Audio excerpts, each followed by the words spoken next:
যাত্রী সাধারণের নিরাপত্তা এটা নিশ্চিত করা বিএমটিসিএলের একটা নৈতিক দায়িত্ব। যেই মহড়াটি এখানে অনুষ্ঠিত হলো অত্যন্ত দেখার মতো, এবং এটা জনগণ যদি এটা দেখেন এবং বুঝতে পারেন তাহলে আমার মনে হয় যে কোনো একজন সাধারণ মানুষও তার নিজেকে কিভাবে রক্ষা করা যাবে, যে মেট্রো স্টেশনে যদি আগুন লাগে বা মেট্রো রেলে কোনো দুর্ঘটনা অগ্নিকাণ্ডের সূত্রপাত হয় তাহলে তার নিজেকে রক্ষা করা এবং অন্যকে সাহায্য করা সেই বিষয়টা তার জন্য সহজ হবে।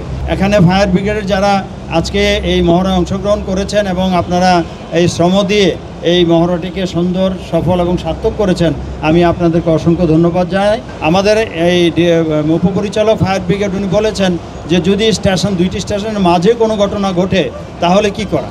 তো সেই ক্ষেত্রেও আমি মনে করব যে ফায়ার সার্ভিসকে একটি প্ল্যান করার জন্য যে আমরা সহযোগিতা করব। দুইটি স্টেশনের মাঝে যদি ট্রেনে কোনো ঘটনা ঘটে অগ্নিকাণ্ডের তাহলে কি করা যায়, এভাবে ফার্দার আরও মহড়া আয়োজন করার জন্য আমি ওনাদেরকে অনুরোধ করব। ওনারা যদি পরিকল্পনা নেয় ডিএমটিসিএল সর্বত রকমের সহযোগিতা করবে।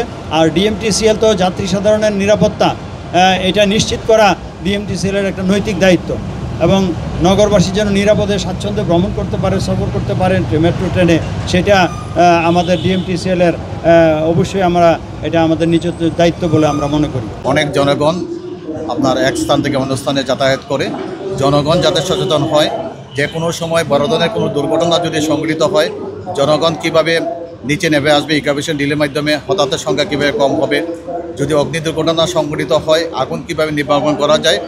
ফায়ার সার্ভিস আসার পূর্বেই মেট্রো রেল কর্তৃপক্ষের যে বিভিন্ন ধরনের তাদের ইন্টারনাল ইকুইপমেন্ট আছে, ইকুইপমেন্টের সাহায্যে কীভাবে অগ্নি নির্বাপন করতে পারে তার একটা অনুশীলন আমরা করব। আমাদের এই মেট্রো রেল একটা মেগা প্রজেক্ট, খুবই গুরুত্বপূর্ণ একটা প্রজেক্ট।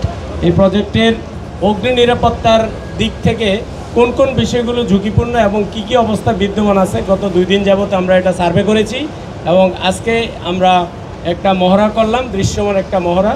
তো আমাদের এটা আজকে থেকে শুরু হলো, আমাদের এটা পর্যায়ক্রমে চলতে থাকবে। মেট্রো রেল অথরিটির সাথে আমাদের অনেক আরও সমন্বয় করতে হবে। যেটা আমি জানতে চেয়েছিলাম যে এত বড় প্রজেক্ট, এটাতে নিশ্চয়ই ফায়ার সেফটি বা অগ্নি নিরাপত্তার বিষয়ে এদের নিশ্চয়ই কোনো ডকুমেন্ট বা কোনো পলিসি বা এসওপি কিছু না কিছু একটা আছে। তো যেই এসওপি ডকুমেন্ট বা পলিসি যেটাই থাকুক, ওটা যদি মেট্রো রেল অথরিটি আমাদেরকে সরবরাহ করেন, তারপর আমরা ওনাদের সাথে মিলে বসে তারপর আমরা সমন্বিতভাবে এই মেট্রো রেলে কোনো দুর্ঘটনা ঘটলে সেটা আমরা ফেস করতে পারবো। আমি বারবারই বলেছি, মেট্রো রেল স্টেশনে যদি কোনো দুর্ঘটনা ঘটে সেটা ফেস করা আমাদের জন্য খুব কষ্টকর হবে না, বাট যদি দুইটা স্টেশনের মাঝামাঝি কোনো দুর্ঘটনা, অগ্নি দুর্ঘটনা বা যে কোনো দুর্ঘটনা ঘটে ট্রেন চলাকালীন সময়ে, ওখানে আমরা কিভাবে ফেস করব এই বিষয়টা নিয়ে আমাদের কাজ করার সুযোগ আছে, এবং আমরা আশা করি আমরা এই কাজটা করব, ভবিষ্যতে আমরা বসবো। এর পাশাপাশি যারা সিকিউরিটির দায়িত্বে আছেন, মেট্রো রেল পুলিশ এবং আনসার যারা আছেন, ওনাদেরও একটা বিশাল দায়িত্ব আছে। ওনারা সার্বক্ষণিক যেহেতু নিরাপত্তা দিয়ে থাকেন, তো নিরাপত্তার পাশাপাশি ওনারা যদি আমাদের সাথে থাকেন আমরা সেফটির কিছু দায়িত্ব ওনাদেরকে দিয়ে দেব। তাইলে সমন্বিতভাবে আমরা এই মেট্রো রেলকে রক্ষা করতে পারবো যে কোনো দুর্যোগ দুর্ঘটনার হাত থেকে।